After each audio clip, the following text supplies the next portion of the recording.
Hi friends, அனைவருக்கும் இனிய காலை வணக்கம். 21/11/2022 டிஎன்பிஎஸ்சி ஒரு எக்ஸாம் நடத்திருக்காங்க. அந்த எக்ஸாமில் 100 தமிழ் கேள்விகள் வந்திருக்கு. அதில் 50 கேள்வியை நம்ம இந்த வீடியோவில் பார்க்க போகிறோம். மீதம் இருக்கிற 50 கேள்வியை அடுத்த வீடியோவில் பார்ப்போம். என் கூட சேர்ந்து நீங்களும் இந்த 50 கேள்வியை முழுமையாக அட்டன் பண்ணுங்க. 50 கேள்வி முடிஞ்ச பிறகு எத்தனை கேள்விக்கு உங்களுக்கு ஆன்சர் தெரிஞ்சது அப்படிங்கிறத மறக்காமல் கமெண்ட்டில் போட்டு விடுங்க. சரி, வாங்க ஒவ்வொரு கேள்வியாக பார்க்கலாம். இன்றைய முதல் கேள்வி, பால் கூட்டல் ஊரும் என்பதனை சேர்த்தெழுத கிடைக்கும் சொல் என்ன? இதை சேர்த்தெழுத சொல்கிறாங்க. பால் கூட்டல் ஊரும் சேர்த்தெழுதுங்க. விடைய பார்க்கலாங்களா? பாலூரும் என்பது கரெக்டு. இரண்டாவது கேள்வி, சேர்த்தெழுதுக. வான் கூட்டல் ஒளி, இதை சேர்த்தெழுத சொல்கிறாங்க. வான் கூட்டல் ஒளி. விடைய கண்டுபிடிச்சிங்களா? பார்க்கலாமா? வானொலி என்பது கரெக்டு.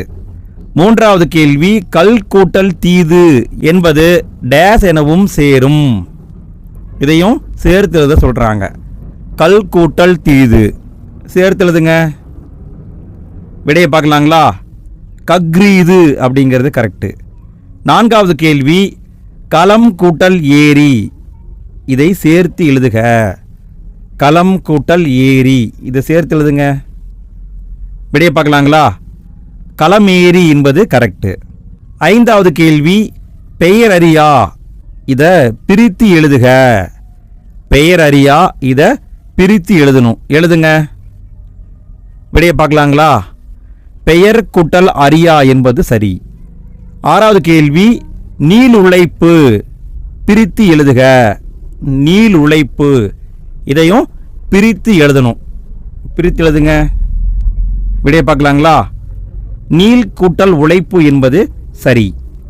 ஏழாவது கேள்வி, பிரித்து எழுதுக. பாடான் திணை, இதை பிரித்து எழுதணும். எழுதுங்க. பாடான் திணை, இதை பிரித்து எழுதுங்க. இதை வரக்கூடிய தேர்வில் கூட எதிர்பார்க்கலாம், ஏன்னா முக்கியமான ஒரு வினா. விடையை பார்க்கலாங்களா? பாடு கூட்டல் ஆண் கூட்டல் திணை என்பது கரெக்டு. எட்டாவது கேள்வி, எதிர்ச்சொல்லை எடுத்து எழுதுக. அல். அல் என்பதற்கான எதிர்ச்சொல்லை கேட்குறாங்க. எது எதிர்ச்சொல்லா வரும் பாருங்க. கண்டுபிடிச்சிட்டிங்களா? விடையை பார்க்கலாமா? பகல் என்பது கரெக்டு. அல் அப்படின்னா இரவை குறிக்கும், அதுக்கு எதிர்ச்சொல் பகல். ஒன்பதாவது கேள்வி, எதிர்ச்சொல் தருக. ஐயம். ஐயம் என்பதற்கான எதிர்ச்சொல் கேட்குறாங்க. ஐயம். விடையை பார்க்கலாங்களா? தெளிவு என்பது கரெக்டு. பத்தாவது கேள்வி, பொருந்தாத சொல்லை கண்டறிக. பொருந்தாத சொல்லை கண்டுபிடிக்கணும். அகத்திணை அல்லாததை கண்டறிக. கீழே 4 ஆப்ஷன் கொடுத்துருக்காங்க. இதில் அகத்திணையில் வராதது எது, அதை கண்டுபிடிச்சு சொல்லணும். கண்டுபிடிங்க. விடையை பார்க்கலாங்களா? விடை காஞ்சி வராது. குறிஞ்சி, முல்லை, மருதம், நெய்தல் எல்லாமே அகத்திணை. காஞ்சி என்பது என்னதுங்க? புறத்திணை. சரி, இந்த இடத்துல ஒரு கேள்வியை நான் உங்ககிட்ட கேட்குறேன். புறத்திணைகள் எத்தனை? புறத்திணை எத்தனை வகைப்படும்? இதை கமெண்டில் போட்டுவிடுங்க. உங்களுக்கான கேள்வி, புறத்திணை எத்தனை வகைப்படும்? சரி, அடுத்த கேள்வியை பாருங்கள். 11வது கேள்வி, தவறான இணையை கண்டறிக. கீழே 4 ஆப்ஷன் கொடுத்துருக்காங்க. இதில் ஏதோ ஒன்று தவறாக இருக்குது. அது என்னங்கிறத நம்ம கண்டுபிடிக்கணும். கண்டுபிடிங்க. எது தவறானது? விடையை பார்க்கலாமா? சேந்தன அப்படிங்கிறது சேர்ந்தன என்று கொடுத்துருக்காங்க. இது தவறு. சேர்ந்தன அப்படின்னா சிவந்தன என்று வந்திருக்கணும். சிலைனா வில்லுன்னு அர்த்தம் இருக்குது. புல்லுனா பறவை, தெவ்வுனா பகைமை. சேந்தன அப்படின்னா சிவந்தன என்பதுதான் பொருள். அடுத்து 12வது கேள்வி, பொருந்தாத இணையை கண்டறிக. இங்கேயும் 4 ஆப்ஷன் கொடுத்துருக்காங்க. இதில் பொருந்தாததை கண்டுபிடிக்கணும். ஏதோ ஒன்று பொருந்தாமல் இருக்குது. இங்கே என்ன பொருந்தாமல் இருக்குன்னு நான் சொல்லிடுறேன். இங்கே என்ன கொடுத்துருக்காங்கன்னா, ஒவ்வொரு நிலத்துக்குரிய தெய்வத்தையும் அந்த நிலத்தில் இருக்கும் நீர்நிலைகளையும் கொடுத்துருக்காங்க. முதல்ல தெய்வம், இரண்டாவது நீர்நிலை வரும். இதில் ஏதோ ஒன்று தவறாக பொருந்தி இருக்கு. அது என்னன்னு நீங்கள் கண்டுபிடிக்கணும். விடையை பார்க்கலாங்களா? டி தான் பொருந்தாதது.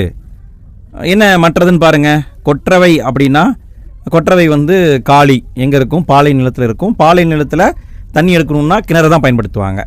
முருகன் எங்கே இருப்பார்? குறிஞ்சி நிலத்தில் இருப்பார். அங்கே சுனை நீர் தான் இருக்கும். திருமால் எங்கே இருப்பார்? திருமால் முல்லை நிலத்தில் இருப்பார். அங்கே காட்டாறு ஓடும். இந்திரன் எந்த நிலத்துக்கு வருவாருங்க? இந்திரன் என்ன நிலத்துக்கு வருவார், அந்த நிலத்தில் ஓடும் நீர்நிலை என்ன, இதையும் தெரிஞ்சதுன்னா கமெண்ட்டில் போட்டுருங்க. அடுத்து 13வது கேள்வி, பொருந்தாத சொல்லை கண்டறிக. கீழே 4 கொடுத்துருக்காங்க, இதில் ஏதோ ஒன்று பொருந்தாமல் இருக்குது, அது என்னன்னு கேட்குறாங்க, கண்டுபிடிங்க. நான் வாசிக்கட்டுமா? விளம்புதல், செப்புதல், மொழிதல், கேட்டல். இதில் எது பொருந்தாதது? விடையை பார்க்கலாங்களா? கேட்டல் என்பது பொருந்தாதது. ஏன்னா மற்ற 3மே சொல்வதை குறிக்கும், இது கேட்கறதை குறிக்கிறது.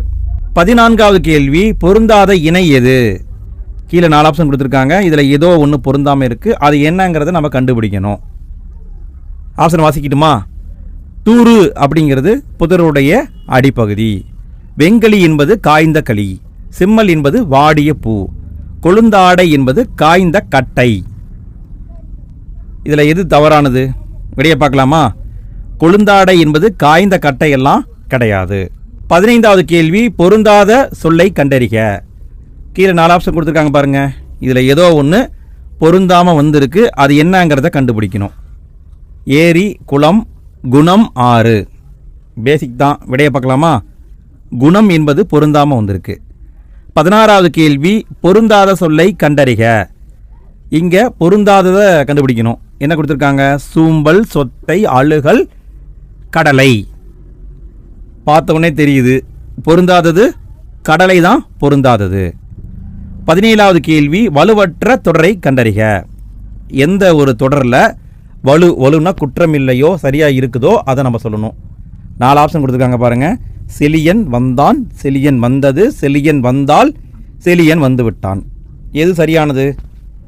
செலியன் வந்தான் என்பதுதான் கரெக்டு. 18வது கேள்வி, மரபு சொல்லை பொருத்தி எழுதுக. அதாவது என்ன பண்ணியிருக்காங்கன்னா, இடதுபுறம் சில சொற்களையும் வலதுபுறம் அதுக்கான சில சொற்களையும் கொடுத்துருக்காங்க. ரெண்டையும் நம்ம கரெக்டாக மேட்ச் பண்ணணும். பாருங்கள், சோறு, முறுக்கு, தண்ணீர், பால், இதை நம்ம கரெக்டாக பொருத்தணும். விடையை பார்க்கலாங்களா? விடை சி தான் கரெக்டு. சோறு உண், முறுக்கு தின், தண்ணீர் குடி, பால் பருகு, இதுதான் சரியான ஆன்சர். 19வது கேள்வி, மரபு பிழை இல்லாத தொடர் எது? எந்த தொடரில் மரபு பிழை இல்லையோ அதை நம்ம சொல்லணும். பாருங்கள், 4 ஆப்ஷன் கொடுத்துருக்காங்க. விடையை பார்க்கலாங்களா? காகம் கரையும் என்பது தான் கரெக்டு. நாய் கத்தாது, நாய் குறைக்கும், கோழி கொக்கரிக்கும், சேவல் கூவும். 20வது கேள்வி, சந்தி பிழையற்ற தொடர் எது? எந்த தொடரில் சந்தி பிழை இல்லை அப்படின்னு கேட்குறாங்க. சந்தி பிழைனா அந்த புள்ளி வச்சு எழுத்தெல்லாம் கரெக்டாக வந்திருக்கான்னு பார்த்து சொல்லணும். இதில் எது சரின்னு பார்த்தீங்கன்னா 3 தான் கரெக்டு. இங்கே தான் இக்கு கரெக்டாக வந்திருக்கு, இங்கே தான் இப்பு வந்திருக்கு. 21வது கேள்வி, பிறமொழி சொல்லற்ற தொடர் எது? பிறமொழி சொல் இல்லாத தொடர் எதுன்னு கேட்குறாங்க. 4 ஆப்ஷன் கொடுத்துருக்காங்க பாருங்கள். ஆலயத்திற்கு சென்று இறைவனை வணங்கினேன், இதுதான் கரெக்டு. அடுத்து 22வது கேள்வி, சந்திப்பிழையற்ற வாக்கியங்களை கூறுக. எந்த வாக்கியத்தில் சந்திப்பிழை இல்லையோ அதை நம்ம சொல்லணும். நீங்கள் தான் கண்டுபிடிக்கணும், நான் வாசிக்க மாட்டேன். பேசிக் தான். விடையை பார்க்கலாங்களா? ஏ தான் கரெக்டு. அந்த காட்சியை பார், இதான் கரெக்டு. 23வது கேள்வி, சந்திப்பிழை இல்லாத தொடரை கண்டறிக. சந்திப்பிழை இல்லாத தொடரை கண்டுபிடிக்கணும். இங்கேயும் அதே மாதிரி பாருங்கள், 4 ஆப்ஷன் கொடுத்துருக்காங்க. இதில் சந்திப்பிழை இல்லை. விடையை பார்க்கலாங்களா? பி தான் கரெக்டு. மெட்டுக்கு பாட்டு பாடு, இதுதான் கரெக்டு. 24வது கேள்வி, பிறமொழி சொற்கள் கலவாத தொடரை எடுத்து எழுதுக. பிறமொழி சொற்கள் இல்லாத தொடரை நம்ம சொல்லணும். 4 ஆப்ஷன் கொடுத்துருக்காங்க பாருங்க, நீங்களே கண்டுபிடிங்க. விடையை பார்க்கலாங்களா? விடை மாலையில் விளையாடு என்பது கரெக்டு. இது 25வது கேள்வி, ஆங்கில சொல்லுக்கு நேரான தமிழ் சொல்லை அறிக. இங்கே என்ன கொடுத்துருக்காங்க பாருங்க, இடதுபுறம் சில சொற்களையும் வலதுபுறம் அதுக்கான ஆங்கில சொல் கொடுத்துருக்காங்க. இதை நம்ம பர்ஃபெக்டாக மேட்ச் பண்ணணும். பண்ணுங்க. பயணப்படகுகள், கடற்பயணம், கலப்படம், பண்டம். விடையை பார்க்கலாங்களா? பொருத்திட்டீங்களா? விடை ஏ தான் கரெக்டு. பயணப்படகு அப்படின்னா பெரிசு, கடற்பயணம் அப்படின்னா வாயேஜ், கலப்படம் அப்படின்னா அடல்ட்ரேஷன், பண்டம் அப்படின்னா கமோடிட்டி. இதுதான் கரெக்டான ஆன்சர். அடுத்து 26வது கேள்வி, ஒளி மற்றும் பொருள் வேறுபாடு அறிந்து சரியான பொருளை அறிதல். சரியான பொருளை நம்ம சொல்லணும். வெறிகமல் கலனியுள் உளுனர் வெள்ளமே. இவ்வடிகள் உணர்த்தும் பொருள் என்ன? இது வந்து ஒரு பாட்டு வரி. இந்த வரியில் என்ன சொல்கிறாங்க அப்படின்னு கேட்குறாங்க. விடை, மனம் கமலும் வயலில் உழவர் வெள்ளமாய் நிறைந்திருந்தனர். இதுதான் கரெக்டான பொருள். 27வது கேள்வி, ஒளி வேறுபாடு அறிந்து சரியான பொருளை எழுதுக. ஒளி வேறுபாடு அறிந்து சரியான பொருளை நம்ம சொல்லணும். கூரை கூரை, இதை வந்து நம்ம ஆல்ரெடி இன்னொரு வினாத்தாளில் பார்த்துருக்குறோம். ரிப்பீட் கொஷின் இந்த கொஷின். சரி, கண்டுபிடிச்சிட்டிங்களா? விடையை பார்க்கலாமா? கூரை என்பது வீட்டின் கூரை, கூரை என்பது புடவையை குறிக்கும். 28வது கேள்வி, மதி என்பதன் தவறான பொருளை தேர்ந்தெடு. மதி அப்படிங்கிறதுக்கு கீழே வந்து 4 பொருள் கொடுத்துருக்காங்க. இதில் ஏதோ ஒன்று தப்பாக இருக்குது, அது என்னங்கிறத நம்ம சொல்லணும். கண்டுபிடிச்சிட்டிங்களா? விடையை பார்க்கலாங்களா? தவறானது பகலவன் வராது. 29வது கேள்வி, வேலம் என்பதன் தவறான பொருளை தேர்ந்தெடுக்க. வேலம் அப்படிங்கிறதுக்கான பொருளை கொடுத்துருக்காங்க, பட் இங்கே ஏதோ ஒன்று தவறாக இருக்குது, அது என்னங்கிறத நம்ம சொல்லணும். கண்டுபிடிச்சிட்டிங்களா? விடையை பார்க்கலாங்களா? சிங்கம் என்பது தவறானது. வேலம் அப்படின்னா பிடி, களிறு, பெண் யானை அப்படிங்கிற பல பொருளை தரும், சிங்கம் என்ற பொருளை தராது. 30வது கேள்வி, வேர் சொல்லை தேர்வு செய்க. ஓடினான், இந்த சொல்லுடைய வேர் சொல்ல கேட்குறாங்க. ஓடினான், இதனுடைய வேர் சொல்லை தேர்வு செய்க. விடையை பார்க்கலாங்களா? ஓடு என்பது கரெக்டு. 31வது கேள்வி, வேர் சொல்லை தேர்வு செய்க. சொன்னார், இதனுடைய வேர் சொல்ல நம்ம சொல்லணும். சொன்னார், இதனுடைய வேர் சொல் என்ன வரும்? விடையை பார்க்கலாங்களா? சொல் என்பது கரெக்டு. 32வது கேள்வி, வேர் சொல்லின் தொழில் பெயர் காண்க. அதாவது கொடு அப்படின்னு கொடுத்துருக்காங்க, இதனுடைய தொழில் பெயர் என்னவோ அதை நம்ம சொல்லணும். பாருங்க, விடையை பார்க்கலாங்களா? கொடு, இதனுடைய தொழில் பெயர் கொடுத்தல் என்பது சரி. 33வது கேள்வி, வேர் சொல்லை எழுதுக. தருகின்றனர், இது வந்து ஒரு வினைச்சொல். இதிலிருந்து நம்ம என்ன பண்ணணும்? வேர் சொல்ல கண்டுபிடிக்கணும். தருகின்றனர், இதில் வேர் சொல் என்ன? விடையை பார்க்கலாங்களா? தா என்பது கரெக்டு. 34வது கேள்வி, அகர வரிசையில் எழுதுக. கீழே இருக்கிற சொல்ல எது அகர வரிசையில் வருமோ அதை நாம் சொல்லணும். இங்கே வந்து கொஞ்சம் எளிமையாக தான் கொடுத்துருக்காங்க. கண்டுபிடிச்சிட்டிங்களா? விடையை பார்க்கலாங்களா? விடை பி கரெக்டு. அ ஆ, இதில் வந்து ஆ ஃபஸ்ட்டு வந்திருக்கு, இ இது ஈ வந்திருக்கு, உ ஏ ஐ அடுத்து வந்திருக்கு, ஓ வந்திருக்கு, ஓ வந்திருக்கு. அப்போ இதுதான் கரெக்டு. சரிங்களா? அகர வரிசைனா அ இ இந்த ஆர்டரில் அமைக்கணும். 35வது கேள்வி, அகர வரிசைப்படி சொற்களை சீர் செய்க. இங்கே நீங்களே ட்ரை பண்ணுங்க. இங்கே அவங்க கொடுத்துருக்காங்க, இதில் நீங்களே ட்ரை பண்ணுங்க. பார்த்தோடனே கண்டுபிடிக்கணும், டைம் எல்லாம் எடுத்துக்கூடாது. ஏன்னா எக்ஸாமில் வந்து நமக்கு டைம் ரொம்ப கம்மியாக தான் கொடுப்பாங்க. சரி, விடையை பார்க்கலாங்களா? விடை டி கரெக்டு. ஃபஸ்ட்டு ஆடு வரும், அப்புறம் ஈ வரும், அப்புறம் ஈ வரும், அப்புறம் ஊ வரும், அப்புறம் ஏ வரும். இதுதான் கரெக்டாக அமைஞ்சிருக்கு. 36வது கேள்வி, அகர வரிசையில் எழுதுக. இங்கே அகர வரிசையில் எழுதுங்க பார்க்கலாம். அகர வரிசையில் எழுதுக. இங்கேயும் ரொம்ப எளிமையாக தான் இருக்குது. விடையை பார்க்கலாங்களா? ஏ தான் கரெக்டு. ஃபஸ்ட்டு கற்றல், அப்புறம் காணுதல், அப்புறம் கிளி, கீசு, கொம்பு, கா கிக்கி அந்த ஆர்டரில் வந்திருக்கு. இது நம்ம கரெக்டாக எழுதணும். 37வது கேள்வி, அகர வரிசையில் எழுதுக. இங்கேயும் அதே மாதிரி தான் கொடுத்துருக்காங்க.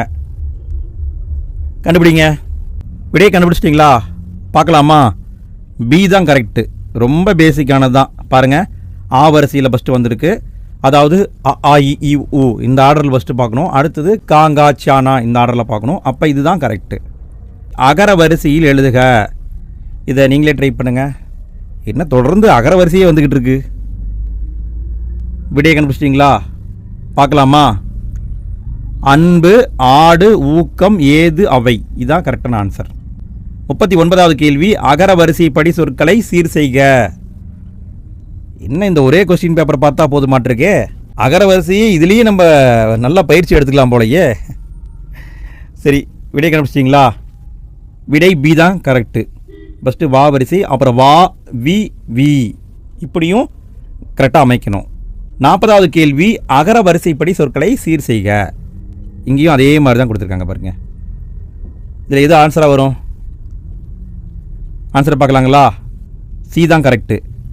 தாண்டுதல், துன்பம், தூண், தேன், இப்படி தான் வரணும். அடுத்து 41வது கேள்வி சொற்களை முறைப்படுத்தி சொற்றொடர் ஆக்குக.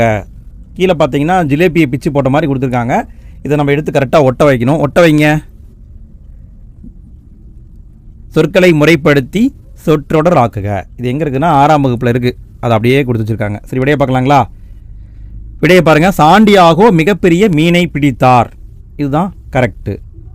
42வது கேள்வி சொற்களை ஒழுங்குபடுத்தி சொற்றொடர் ஆக்குக. இங்கேயும் அதே மாதிரி தான் கொடுத்துருக்காங்க. கரெக்டாக வரிசைப்படுத்துங்க பார்க்கலாம். விடையை பார்க்கலாங்களா? விடை பி தான் கரெக்டு. பிறருக்காக உழைத்து புகழ்பெற்ற சான்றோர்கள் உள்ளனர். இதுதான் கரெக்டு. 43வது கேள்வி கடைக்கு போவாயா என்ற கேள்விக்கு போக மாட்டேன் என்று மறுத்து கூறுவது எந்த டைப்பான விடை? இதே மாதிரி கொஸ்டினை நம்ம ஒரு 5-6 வினாத்தாள்களை பார்த்துட்டோம். இந்த டைப் தொடர்ந்து வந்துகிட்டே இருக்குது. ரிப்பீட் கொஸ்டின் பார்த்துக்கோங்கப்பா. விடையை பார்க்கலாங்களா? மறை விடை. 44வது கேள்வி விடை வகையை கண்டறிக. இங்கே விடை வகையை நம்ம கண்டுபிடிக்கணும். என்னுடன் ஊருக்கு வருவாயா என்ற வினாவிற்கு வராமல் இருப்பேனா என்று கூறுவது என்ன? இது எந்த டைப்பான விடைன்னு கேட்குறாங்க. கண்டுபிடிச்சிங்களா? விடையை பார்க்கலாங்களா? வினா எதிர் வினாதல் விடை என்பது கரெக்டு. 45வது கேள்வி விடைக்கேற்ற வினாவை தேர்ந்தெடு. இங்கே அவங்களே ஒரு விடையை கொடுத்துட்டாங்க.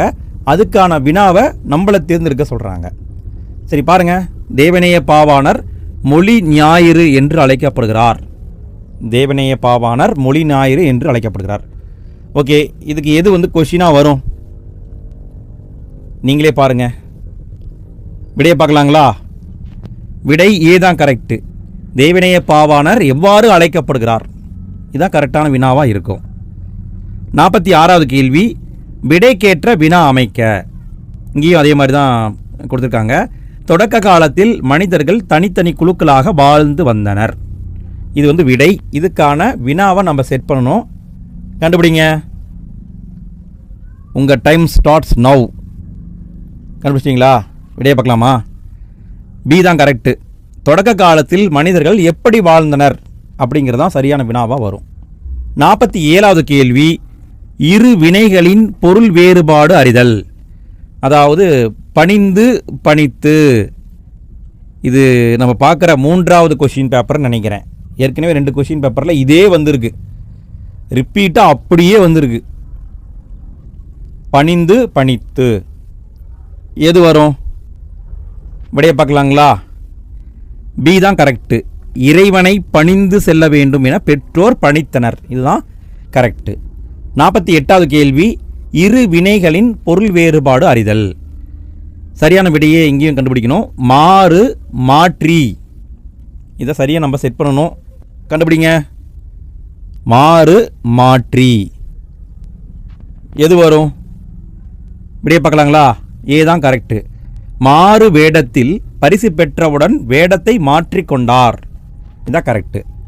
49வது கேள்வி உள்ளங்கை நெல்லிக்கனி போல.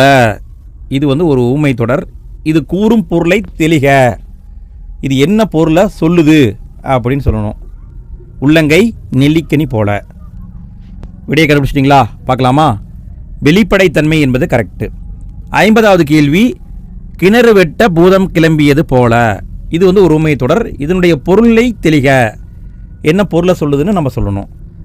அது என்னங்கிறத பார்க்கறதுக்கு முன்னால் ஃப்ரெண்ட்ஸ், இவ்வளோ நேரம் வீடியோ பார்த்ததுக்கு நன்றி. வீடியோ பிடிச்சிருந்தா மறக்காமல் லைக் போட்டுருங்க ஃப்ரெண்ட்ஸ். நிறைய பேர் பார்க்குறீங்க, ஆனால் லைக் போட மறந்துடுறீங்க. வீடியோ பார்க்குற நீங்கள் வீடியோ பிடிச்சிருந்தா லைக் போடுங்க. வீடியோ எப்படி இருந்தது அப்படிங்கிறத ஃபீட்பேக்காக கமெண்ட்டில் போட்டுவிடுங்க. உங்களை போல் படிச்சுட்டு இருக்கிற உங்களுடைய ஃப்ரெண்ட்ஸுக்கும் நம்முடைய வீடியோ ஷேர் பண்ணி விடுங்க. சரி, ஓகே, பாருங்கள். கிணறு வெட்ட பூதம் கிளம்பியது போல என்பது எதிர்பாராத நிகழ்வு. ஓகே ஃப்ரெண்ட்ஸ், இந்த வீடியோவில் 50 கேள்வியை பார்த்துட்டோம். இந்த 50 கேள்வியில் உங்களுக்கு எத்தனை கேள்விக்கு ஆன்சர் தெரிஞ்சது அப்படிங்கிறத மறக்காமல் கமெண்டில் போட்டுவிடுங்க. ஓகே ஃப்ரெண்ட்ஸ், இதனுடைய தொடர்ச்சியில் நம்ம மீண்டும் சந்திப்போம். தொடர்ச்சியை ரெடி பண்ண உடனே எண்டு ஸ்க்ரீனில் நான் வைக்கிறேன். நீங்கள் அப்போ எண்டு ஸ்க்ரீனை கிளிக் பண்ணி கண்டினியூவாக வீடியோவை பார்க்கலாம். இப்போதைக்கு நீங்கள் பார்க்க வேண்டியது இந்த வீடியோக்கு கீழே டிஸ்கிரிப்ஷன்லேயும் ஃபஸ்ட்டு கமெண்ட்லேயும் நம்ம ஆல்ரெடி போட்ட வீடியோக்கான லிங்க் இருக்குது. உங்களுக்கு தேவைப்பட்டால் கிளிக் பண்ணி பார்த்துக்கோங்க. ஓகே ஃப்ரெண்ட்ஸ், அடுத்த வீடியோவில் சந்திப்போம். இன்றைய நாள் இனிய நாளாக அமைய வாழ்த்துக்கள். நன்றி.